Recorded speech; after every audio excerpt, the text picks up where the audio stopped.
Masechet Kiddushin Daf Mem Dalid. Heish Mekadesh et Bito. The Mishnah at the very opening of the Perek, back on Daf 41, mentioned that a father, can marry off his daughter, and he can do it himself, or he can do it with a messenger. So that's what we're going to discuss. The case of a father marrying off his daughter. Tanan Hatam, Mishnah in Gitin that says, Na'ara me'odasa hi ve'havia mekablin et gita. According to Tanakama of this Mishnah, which is Rabbanan, Na'ara, that's between 12 and 12 and a half approximately, who is me'odasa, the father already accepted Kiddushin for her. Let's say the father accepted it, and now she needs to get a get. Who can accept the get? She can accept the get, or her father can accept the get. That's according to Rabbanan. Either one can accept the get. Amar Rabbi Yehuda and Shetei Yadayim Zochot Ke'ahad says no, it's impossible for two people to be able to acquire one item. Ela Avia Mekabelet Gita. Rather, only the father can accept the get while she is a Na'ara. Same is true when she's a Ketana. It's not until she is an adult, then she can accept her own. But Rabbi Yehuda says only one party at a time. First, the father, until she's 12 and a half, and then she can accept it. And now, an additional law in general, any woman who cannot safeguard her get, cannot receive a get. So if she's like mentally incompetent, or if she's so young that she would not be able to hold on to a get, she would not understand the significance of it, then there's no way for her to receive a get. Even her father wouldn't be able to receive it on her behalf. Okay, so far we saw machloket regarding gitin for a ne'ara. Tanakama says anyone can receive it. Rabbi Yehuda says only the father. Now we're going to relate this to Kiddushin. That's how it relates to this our opening Mishnah about a father marrying off his daughter. So who can accept the Kiddushin? Amar Shakish k'machloket the Kiddushin kach machloket the Kiddushin. Shakish says, well, it's going to be the same opinions. According to Rabbanan, both she or the father can accept Kiddushin. This is for an Na'ara. And according to the Yehuda, just like he says only one person can accept a get, so too he says only one person can accept the Kiddushin, and that is the father. So Resh Lakish says that the laws for Gitin are the same as for laws of Kiddushin. We're going to see later. He learns this from Ve'yatze'a ve'hayata, or in the same pasuk. Rabbi Yochanan amar machloket the Gerushin, aval Kiddushin dibrei kol abiha velohi. Rabbi Yochanan, however, says the machloket over here between Tanakama and Rabbi Yehuda is only regarding a get. But when it comes to Kiddushin, everybody agrees the father only, right? So those Rabbi Yehuda would stay the same. Rabbi Yehuda is the same for both, but for Tanakama, it makes a distinction between the case of Gitin, where both can accept it, whereas regarding Kiddushin, only she can accept it. So now we're going to analyze. What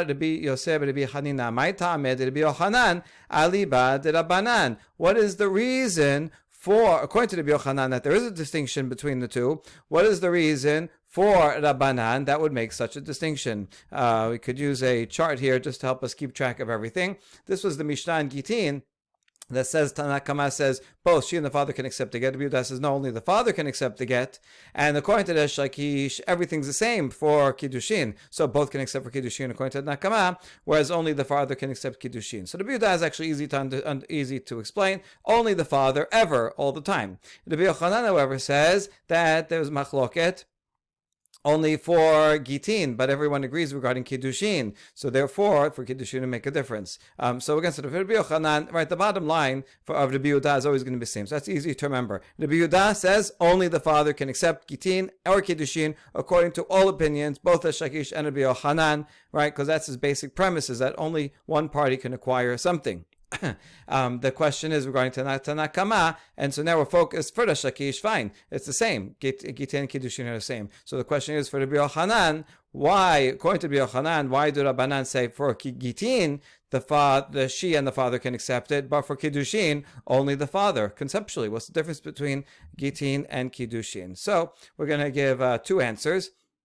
As follows. Gerushin de machneset asma l'shut aviha ben hi uben aviha. Kiddushin de mafkat asma l'shut aviha aviha velo hi. When it comes to Gerushin, that she is entering into her father's domain. She was married or asa, and now she is going back by getting the get. She's going to go back to her father, so that's easier for her to go back to the father, and therefore there's more possibilities. Both she can accept it or the father can accept it.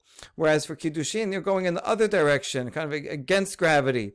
And because she is taking herself out of the authority of the father when she's a minor and a na'ara, she's under the authority of the father. And now by being mikudeshet, she's leaving the authority of the father. So in that case, only the father has the authority to accept the Kiddushin on her behalf.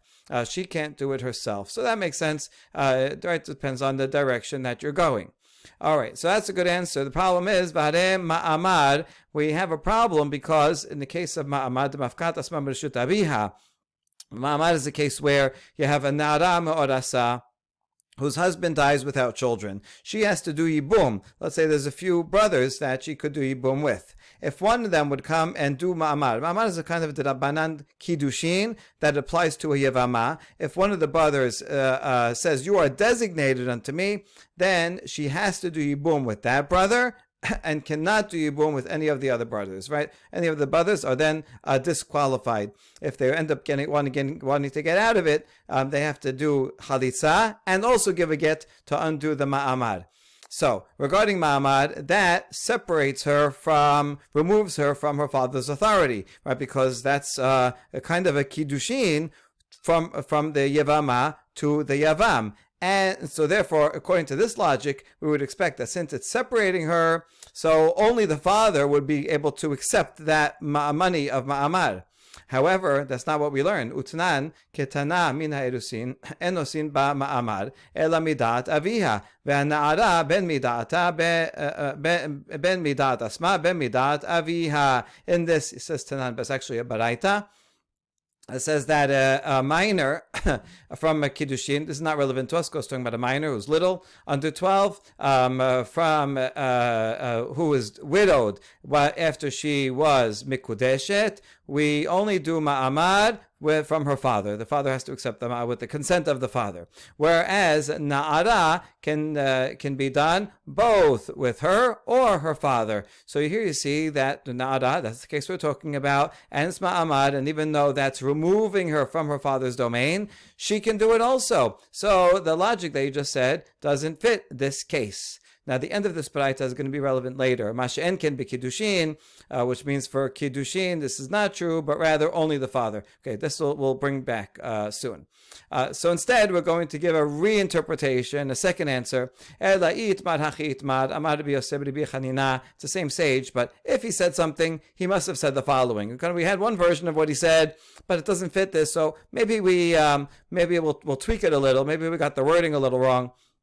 And so he must have meant the following: My ta'amed Rabbi Yochanan alibad Rabbanan, Kiddushin de midata aviha velohi, Gerushin de ba'al korcha ben hi ben aviha. What's the reasoning of Rabbi Yochanan? According to Rabbanan, that will make a distinction between Gitin and Kiddushin. Kiddushin, where in general, any woman who gets mikudeshet, she has to agree to it. And that's why only the father can do it and not her, because she is still a minor, and it requires agreement, and the father has authority and competence to agree to it, whereas she does not. So it makes sense that only the father can accept Kiddushin. Whereas for Kiddushin, in general, any woman that receives a get, she doesn't have to agree to receive the get on the Doraita level. The husband can give it to her against her will. So her will doesn't matter. Since her will doesn't matter, it doesn't. Then both she can accept it or the father can accept it, because we don't actually need anyone's agreement, only the husband's agreement. But we don't need any agreement from her side. Okay, so this is a good answer, right? But hold on, ma'amad is a type of kiddushin, and that, according to the majority opinion, does require her acceptance. The Yavama has to agree and says, so yes, I accept your offer that you'll be Duma Amad and you'll be the Yavam to the exclusion of the other brothers. And so even though it requires her consent, if it requires her consent, then it should be like Kiddushin, that only the father can accept it. Yet, the Braita that we just had before says she can also accept the ma'amad and her father can. So there's also a problem. So our answer is, no, in fact, we're talking about the opinion of Rabbi, who says ma'amad can be done against her will. So actually, since it's against her will, it fits into the category of Kiddushin, that both she and the father can do it. So now it's consistent, as long as we're following Rabbi. And that was the source of Rabbi and the reason for Rabbi. Tetanya,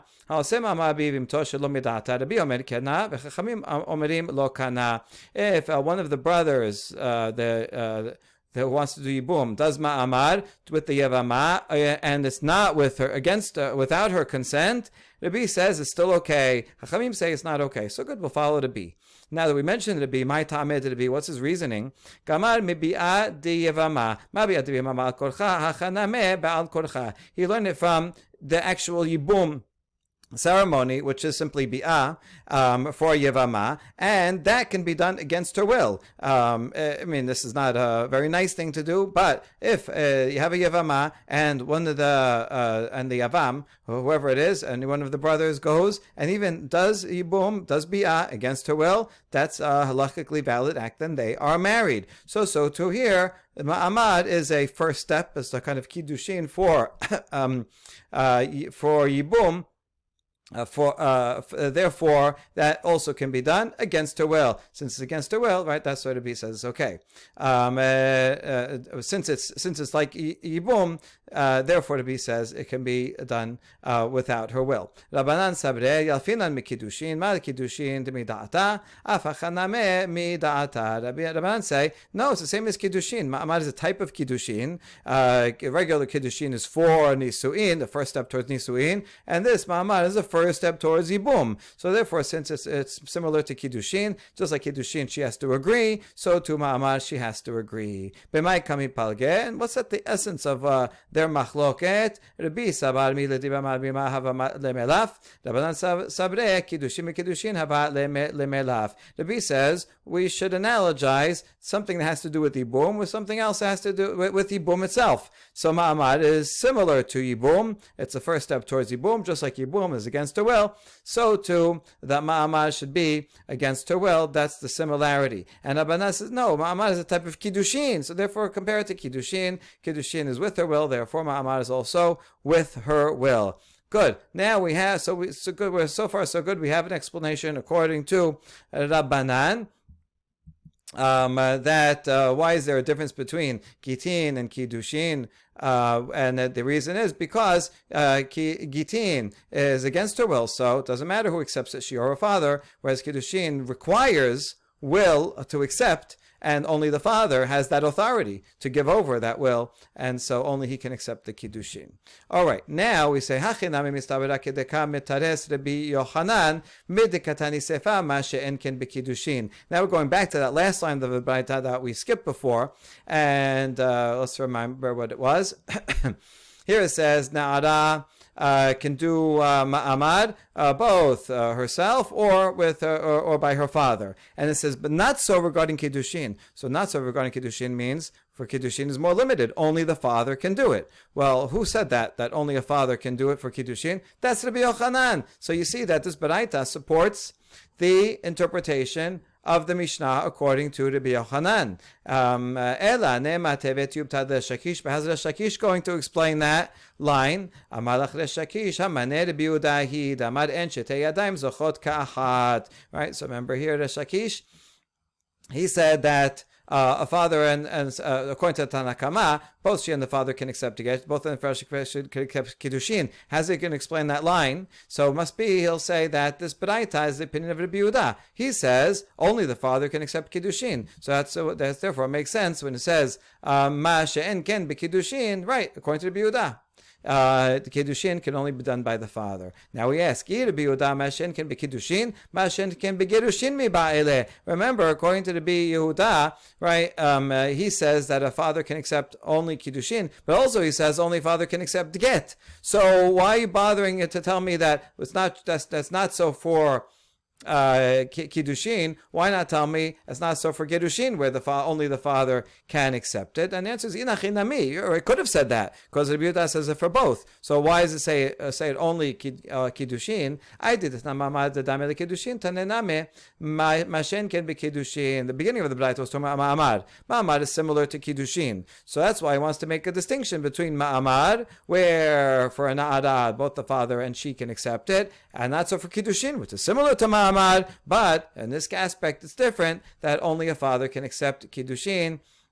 And so all this is Rabbi Yehuda. Good. Rabbi Yehuda, Mai Shena Ma'amad. Why would Rabbi Yehuda make a distinction between Kiddushin and Ma'amad? Right? Doesn't he say that two parties can accept the same thing? So why doesn't he apply that logic for Ma'amad also? If indeed you just said this B'daita is the opinion of Rabbi Yehuda, why does he think that Ma'amad can be accepted by both? And the answer is Ho'il Zukuka ve'omedet. See, the Yevama already has a connection to the Yavam, right? They are already obligated to each other. So it's like they already have a Kiddushin just from the fact that the husband died without children. There is already a bond between them. Since there's already a bond between them, so then it's easier to understand how it can go to the next level with Ma'amad, right? It's just a tiny step. So accept Ma'amad. And that's why he says there, it really doesn't matter. Both she or the father can accept it. All right, that's a good answer. But now we have this answer, we go back a couple of steps. Rabbi Yochanan name la tikshe lach meikara shane ma'amaro il zukuka ve'omedet. Since we got to this step, Rabbi Yochanan, we don't need to ask the question that we did up above. If you remember, for Rabbi Yochanan, when we gave the first explanation, right? For Rabbi Yochanan, why is there a difference between the two? And we said for Gerushin, where she is entering herself from that she's entering back into the domain of the father, so she and the father could do it. Kiddushin, not so, because she's exiting the reshut of her father, so that's why only the father can do it. On this, we asked, well, what about Ma'amad, that she's exiting? So how come Ma'amad should be that?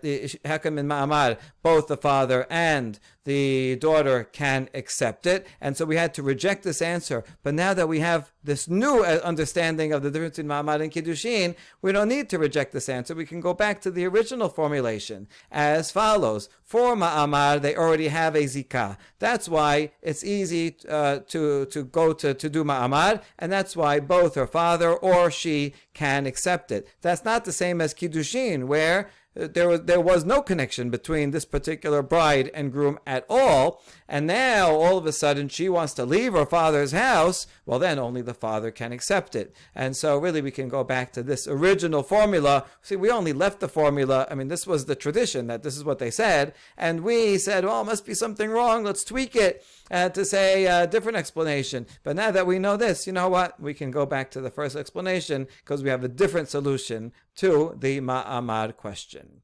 All right, Tenan. Ha'ish mekadesh et bito keshin na'ara bo ubishluho. Bo ubishluho in, ba ubishluha la. The opening Mishnah, back to the Mishnah of our Perek, says that a father can marry off his daughter when she's in Na'ara, and he can use also his messenger. So we infer he can use his he can do it himself or with his messenger, but it doesn't say anything about the girl that she can accept it by herself or with her messenger. So it sounds like Kiddushin cannot be done by her at all. Tiyubta de Resh Lakish, a challenge to Resh Lakish, who right here said that this machloket is only regarding Gitin, and it's also machloket was regarding Gitin, and it's also true for Kiddushin. According to Tanakama, Kiddushin also can be accepted by her. How come in the Mishnah it only mentions the father doing it, he and the messenger, but doesn't say anything about her doing it? And the answer is Amalach Resh Lakish Haname Rabbi Yehuda. This very Mishnah may be only opinion of Rabbi Yehuda, right? Rabbi Yehuda said, yeah, only a father can accept Kiddushin also. That's why it mentions only the father and not the girl receiving her Kiddushin. Okay. Now, can you really do this? Can you say that this entire Mishnah is the opinion of Rabbi Yehuda? Look at the continuation of the Mishnah. Continuation of the Mishnah, even though it started at the beginning of the Perek, is going to come up in a couple of dapim from now, but it's all one continuous Mishnah. So it's got to be by the same author. And that says, a man gives a woman one date, and he says, be my wife with this date. And then he gives her another one and says, be my wife with this date. So the halakha there is that if either one of the dates is worth a peruta, then fine, that's their mikudeshet. This is a cheap date, you might call. But if either one, that's fine. But if each of the date is worth less than a peruta, she's not mikudeshet, because he said two different formulas. On the other hand, if he says one formula, right, be mikudeshet to me with this date, and he gives her both of them, or says with this, right? And he gives with this, and he gives her both of them, then you count them together. All right, so it depends if there's one formula or two formulas. And over there we're going to explain. Who was the author of this Mishnah that says it makes a difference if you say two formulas or one formula? This is the opinion of Rabbi Shimon. Rabbi Shimon says a similar law regarding taking an oath. If someone, let's say 5 people, give me something to watch, and then I claim that I don't have any of them, and so I have to make a shavua that I don't have it, and so I make a shavua. Now it depends on the formula. If I make a separate shavua, let's say I'm lying about all of them, I make a separate shavua for each of them, right? I swear I don't have your item, and I say I swear I don't have your item, and I'm lying about all of them. Then I have to say give 5 different sin offerings. But if I include them all within one formula, right? I say. I don't have. I swear that I don't have the items of any of you. Then that's only one sin offering. And so just like over there, he says it makes a difference if there's multiple formulas or one formula, so too over here. Anyway, the point is that this part of the Mishnah is Rabbi Shimon, so you can't say it's Rabbi Yehuda. And now, V'chitema kula Rabbi Yehuda, Ufrateh sabar la Rabbi Shimon, umi sabar la, and maybe you'll say, fine, the whole Mishnah is in fact Rabbi Yehuda, and it happens to be, when it comes to specifications, Rabbi Yehuda happens to agree with Rabbi Shimon. But can you really say that Rabbi Yehuda agrees with Rabbi Shimon when it comes to laws of specifying things within one formula or saying multiple formulas? We're going to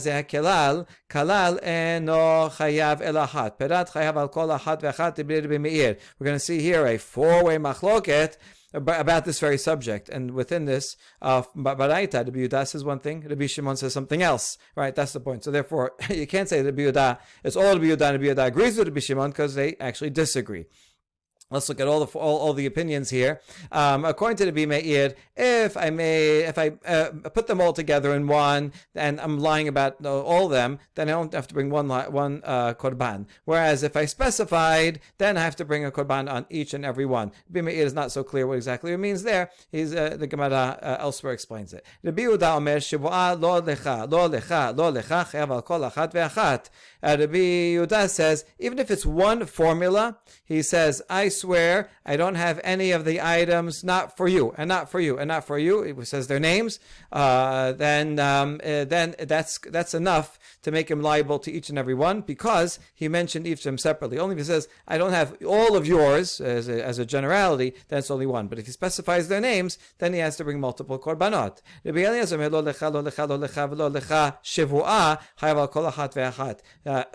says it makes a difference where the shivua formula is, in the beginning or at the end. If it's in the beginning, then we say it's one shivua, and it's going on all of them all together. You don't have to bring one korban. But if he says the names first, right? I don't have yours, I don't have yours, I don't have yours, I make a shivua on all of those. So since the shivua is at the end, so that's considered to be a separate shivua that applies to each and every one of them, and so he has to bring 5 korbanot. And Rabbi Shimon Omer, Rabbi Shimon says, no, he's the most lenient. You only have to bring 5 if you say a completely separate shivua formula. I swear I don't have your item. Period. Then next, I swear I don't have your item either. then he has to bring 5. But if he punches them up in any way in one formula, then not. Okay, so the point is, it can't be all be Rabbi Yehuda, because Rabbi Yehuda does not agree with Rabbi Shimon. Rather,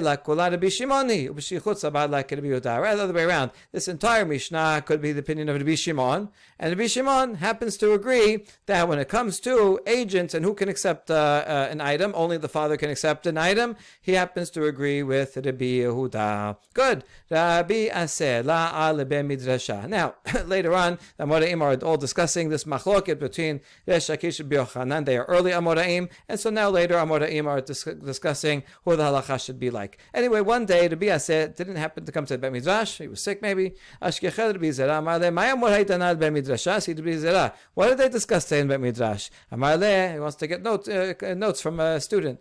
Amar le, Af ana la ayis. I wasn't there either. Maybe they all got sick. Rabbi Abin Hudaya. But I know Rabbi Abin, he went, and I asked him about it already, and here's what he told me. Amar Habruta Kula Rabbi Yochanan. Everybody in the Bet Midrash, they all agreed halacha should be like Rabbi Yochanan in this case, that there is a difference between Gitin and Kiddushin. And V'savach Resh Lakish Kikiruchya. And Resh Lakish was there, and he was screaming like a crane. Here's a crane. And he was saying, V'yatsa v'ayta.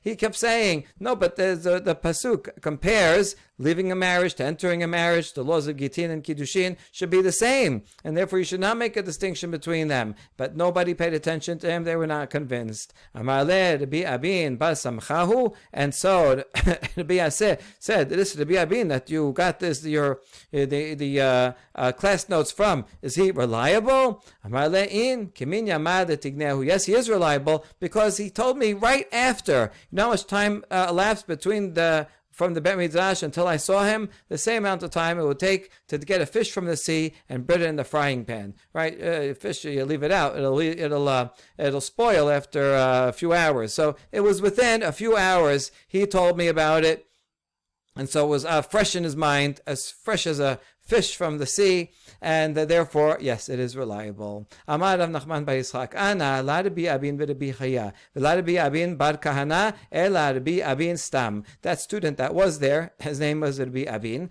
and Nachman bar Yitzchak is clarifying that when you teach this tradition, you should not teach it that it was Rabbi Abin, the son of Rabbi Chaya, and also not Rabbi Abin, the son of Kahana, but rather just say Rabbi Abin without the other people. That's who it was. These are all different people, so you have to make sure you know which Rabbi Abin it was. Now we say, well, who cares? What's the difference? Which one it was? It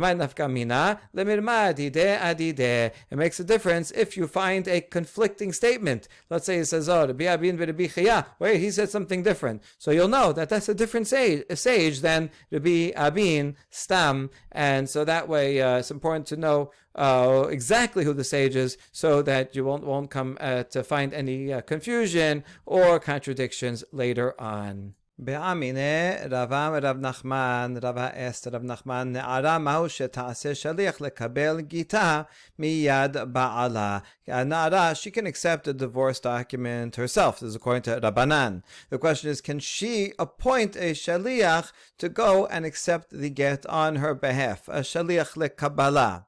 Here's the two sides. Kiyada bihadamya or kachasara bihadamya. Is she like the hand of her father, or is she like the courtyard of her father? We'll explain. If she is an extension of the father, like the father's hand, and just like the father can make a shaliach to accept the get on behalf of his daughter, so the daughter herself can also appoint a shaliach. Or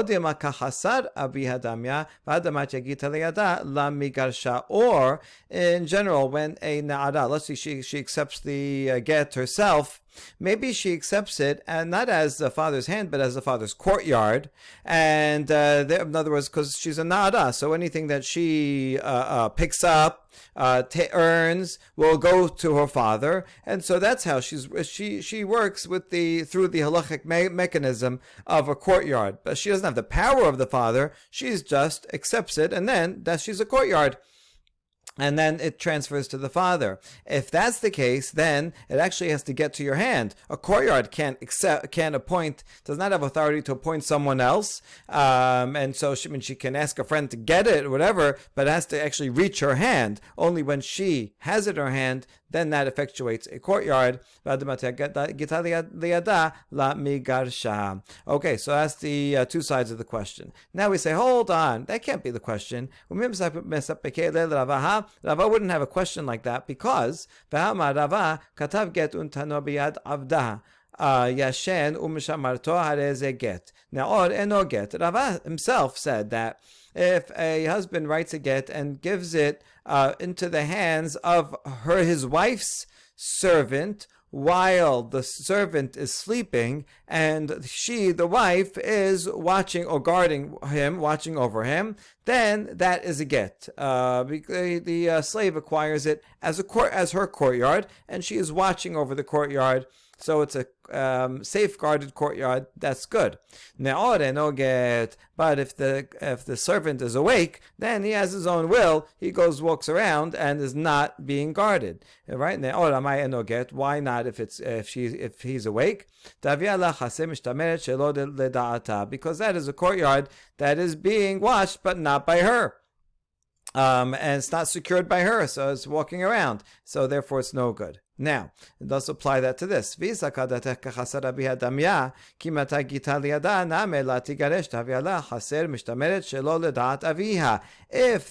daughter, that halakha was regarding a woman herself, adult woman and her slave, and now we're going to transfer that, compare that to a father and the daughter. The father is like the woman in the other case, and the daughter is like the slave, because if in fact the same as a courtyard, a slave works as a courtyard. Now if you say that that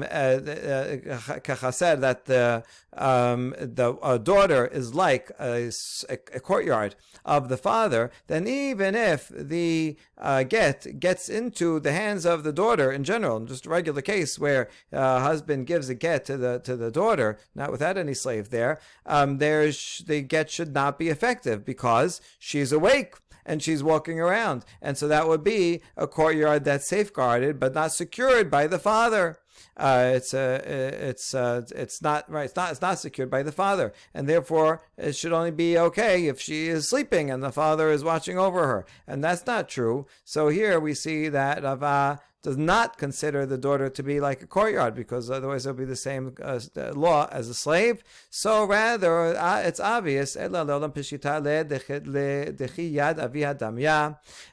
the daughter is like the extension of the hand, the power of the father. So here's the question. When we say she has the same power as the father, how strong is that power? How closely aligned is it? Is it really like the father, such that just like the father can make a shaliach, she can make a shaliach? Or no, she's like an extension of the father's hand, just enough that she can accept it herself, but not to make a shaliach? That's the question of Rava. Rav Nachman answers, Amale en osa shaliach. No, a na'ara daughter cannot accept a get, cannot appoint a get, cannot appoint a shaliach to receive a get. Now, Rava asked the question, has a challenge up his sleeve, itibe ketana shamra hitkabel li giti eno get ad sheyagia get liyada. This is Mishnah in Gitin that says a ketana, minor, that who says to someone else, go and accept a get for me. It's no good. They can't make a shaliach. That shaliach can go and get it, but it will not be effectuated until it gets to the hands of the ketana. Now we infer, ha na'ara hareze get. This is only true. Ketana cannot appoint a shaliach, but if she was a na'ara, then she can appoint a shaliach, and as soon as shaliach gets it, it would be a get. That goes against Rav Nachman, who just said a na'ara cannot make a shaliach. And the answer is hachamais kenan b'she'en la'av. This Mishnah talking about a case where there is no father, and since if there is a father, then the father has the authority, so she can appoint. But if there's no father, then she has by the time she's a na'ara, she's under her own authority, and therefore she can, in that case, appoint a shaliach, and Rav Nachman is talking about a case where there is a father, so she cannot appoint a shaliach. Now we ask, hold on, can you really explain that this part of the Mishnah is when she has no father? The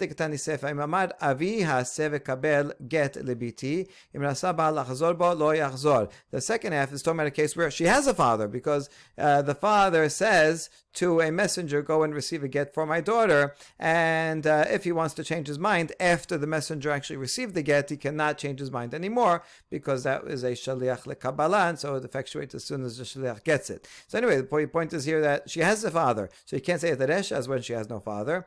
And the answer is chasurim mechaserav achi katani. There's missing words here, and here's how you should read it or understand it. Ketana shamra itkabel giti eno get ad shegia get liada. If a ketana asks someone to receive the get, it's not a get until it gets to her hand. Ketana cannot make a shaliach. Hanara is a get. The inference is that nara can appoint a shaliach, and it would be a good get. But that law is only true if there is no father, the father died.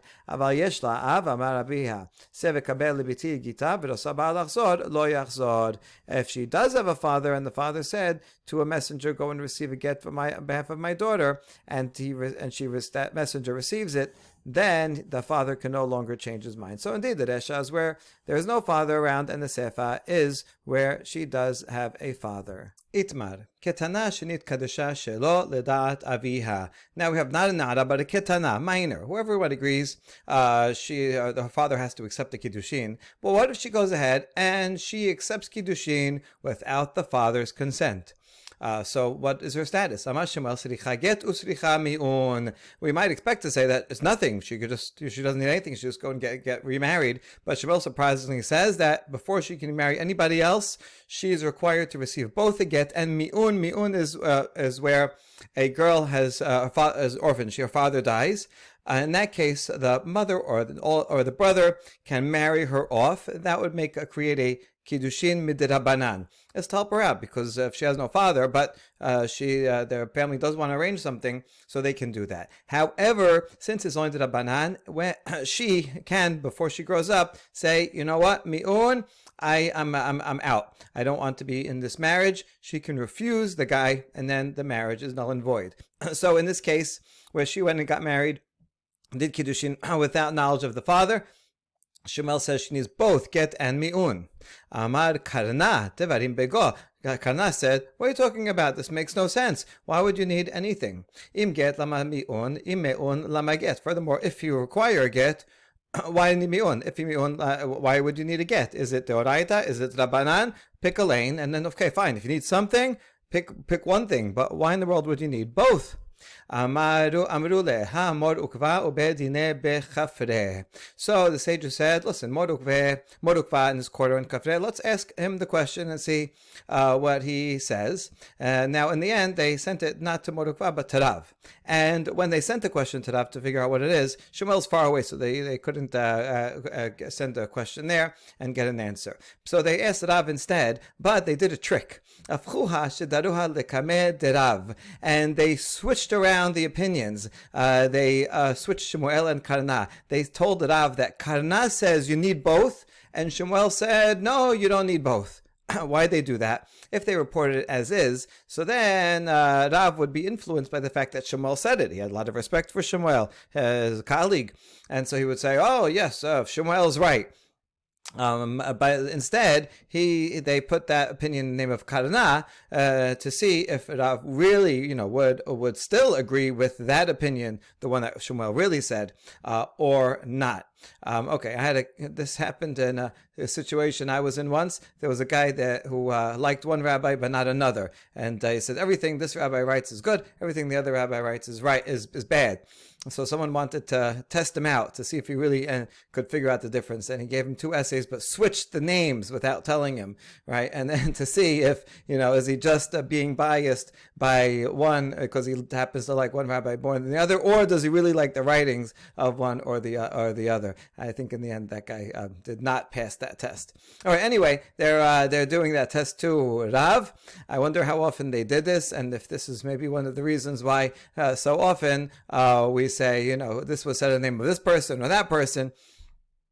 Maybe it's because of this kind of challenged. Anyway, Amar lehu Elohim sricha get usricha meon hasvish vechasle lezareh de abba bar abba tenema hachi. Rav responded, by God, he swore, yes, you need both a get and mi'un, and it's impossible, chas v'shalom, that the seed of Abba bar Abba, meaning Shemuel, would have said that you don't need them. So Rav saw right through their test, and he said, for sure you need them. There's no way Shemuel said you don't need them, and Shemuel is correct. Okay, now we still have to explain, according to Shemuel, why do you need both? Amar Ravacha bered Rav Ika, siricha get shemanit rasa ha'av bekiddushin.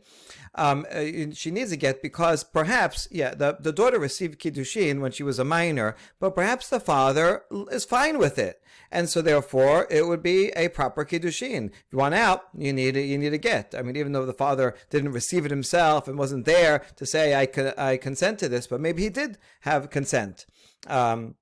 Later on, or we'll see, maybe he has to have sent something before. But okay, maybe the father agrees to it, and therefore it is a good Kiddushin, and that's why he needs a get. Siricha mi'un shema lo nizra hasa b'kiddushin. And you need mi'un because maybe, on the other hand, the father did not agree to it. And therefore, actually, there will be no Kiddushin at all. But now that she received the get, people will think that, if she received the get, then there was Kiddushin there. And if there was Kiddushin there, even if there was a get, that would mean that guy, that groom, would not be able to do Kiddushin with this girl's sister, because that would be arayot. You can't be married to two sisters, even after a get, as long as the other one is, both of them are alive. And so people will think, since you need a get, that means that you can't do that you can't do Kiddushin with the sister. But in fact, that would not be true, because if the father did not agree to the Kiddushin, then the get was never necessary at all. Right? And Kiddushin tofsin bachota, and so people would think if he went and did Kiddushin with the sister, that's null and void, because that's if you do Kiddushin with any arayot, the Kiddushin is null and void. But in fact, that Kiddushin would be valid if the father never agreed to the Kiddushin with the first sister. And therefore, we do mi'un to say, as a signal, that, wait a second, maybe, in fact, that get was not a get, was not necessary, and therefore, if he would do Kiddushin with the other sister, that Kiddushin could be valid. Because maybe the father had never agreed, and so that's why you need both. Amar Rav Nachman, vehu sheshidechu. Rav Nachman qualifies and says, Shemuel says that you only need to both if there was already an arrangement. If the father got together with the other family and they decided how much the dowry and how much the bride price, and they already arranged the marriage, because then that shows that the father agreed to this. And then she goes out on her own and she receives the money. That's okay, because in that case, if in fact the father does agree, then the Kiddushin is valid. But if there was no Shidduchin beforehand, and she just randomly went and received money from someone, then that would be nothing, and you would not require a get or mi'un. Ula amar afilu mi'un ena siricha. Now Ula said a statement that said, you don't even need mi'un. You don't need a get and you don't need mi'un. Now we ask, is Ula saying the statement as a response to Rav Nachman, afal gav de shidechu, and that would mean even if they did shidduchin, he agreed to they arranged the marriage beforehand, and then she received the money, still you wouldn't need mi'un or a get? That's kind of surprising, because in that case, it seems the father did agree. And the answer is matneha la matneha. No, these are two separate statements, and in fact they agree with each other. Rav Nachman says only if they do shidduchin, then you need both a get and mi'un. And Ula said separately regarding Shemuel that no, you don't need mi'un or get at all if there was no shidduchin. But he would agree that if there was shidduchin, then you would need both. Okay, so in that instance, they're in agreement. Ika da'amre, but there's another version of Ula's statement. Amar Ula ketana kadesha shelo ledat aviha afilu mi'un ena siricha. According to this, Ula said a blanket statement. Anytime a ketana, does Kiddushin without the father's knowledge, you don't need mi'un. Even mi'un you don't need, and you don't need a get at all in all cases, even if there was an arrangement of marriage before. Okay, so what? They did an arrangement. They agreed to some money. They agreed to the for the arrangements of who would pay what, but that doesn't mean that the father actually then gives his consent. She just went and took and received kiddushin. No, that's nothing at all, and you don't need mi'un. Mativ Rav Kahana v'chulan nimetu o me'anu o nitkareshu o shnimseu ailonit sarotehen mutarot. Rav Kahana challenges this second version of Ula from a complicated Mishnah in Yevamot, that where this is two brothers and one marries his niece and then dies without children, and so that's left up to the father of that wife to do yibum or chalitza. Obviously, that would be arayot, and therefore he does not do yibum or chalitza, not to that daughter nor to any of the other co-wives that his brother had. Now, that's the basic rule. But however, if before that brother died, let's say in this case that niece she herself had died, or she did mi'un, this will be the key one, or she got divorced from that uncle, or she turned out to be an ailonit, and therefore she's not capable of having children, the marriage was null and void in the first place. Since that daughter was out of the picture before that brother died, therefore, since she was out of the picture, the living brother can do yibum with any of the other wives. Good. Now we ask, the Kiddushin, in the case of mi'un, how exactly did that happen? Right, that she was required to do mi'un. If the father had married her off with his consent, then she can't just do mi'un and be out of it. She actually needs a get, so that mi'un would not sever the relationship between her and her husband. Rather, must be that she went and did Kiddushin on her own, and yet it says that you need mi'un, even though she does Kiddushin on her own. So that's a challenge to Ula, said you don't need anything at all. Hu motiv la v'hu mefarek la. Rav Kahana was able to answer the question himself.